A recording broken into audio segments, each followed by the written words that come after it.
Tapos kasama doon si Michael Demesa and Yula Valdez, Althea Ablan, tsaka si Princess Alia. Napag-start na po kayo Family ng drama ng taping? siya. Start na kami mag-taping. Actually, dapat yesterday may taping, pero ano muna.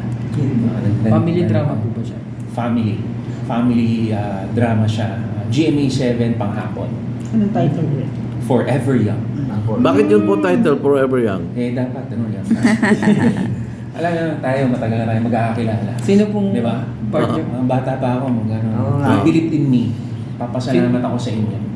Na tayong lahat, bata pa. Bata din. Alam mo, na-appreciate ko sa inyo. Din sa mga. Eh, sino ba naman ako dati?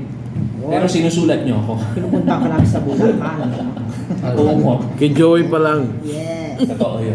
Alimol tayo nagtatagpo. Tagpuan. Na pinakitan ako ni nanay nung nalaman nag-aalimol ako. Yun, I appreciate it kasi kayo yung mga nakasama ko. Di ba? So, we'll not forget. And isipin mo, after 20 years, kaya tsaka lang tayo nanalo ng FAMAS. Oo. Pero at the end of the day, it's all worth it. 20 years pa lang. It's all worth it. Grabe. Pero pang-apat na natin to na best actor. Ano pa iba, Consi? Golden Screen. Sa atin. Oo. Ayun. Tsaka decade tayo, decade Dekada. actor din. Tapos yung kaisa-isang MTRCB Awards. Tsaka yung Gawad Pasado. Golden Para sa Screen. maguro. Sana magkaroon din ng team. Syempre. Team award. Dapat. Ano na natin? Pinaplantya kasi namin. We need yung trained na talaga yung eye. Papapagdating sa sa cinema, di ba? Philippine cinema.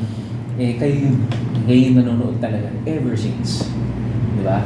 So, ano natin? Okay. Ako naman mag-interview sa inyo. Tipin ng po mo na. Ano bang mga project natin sa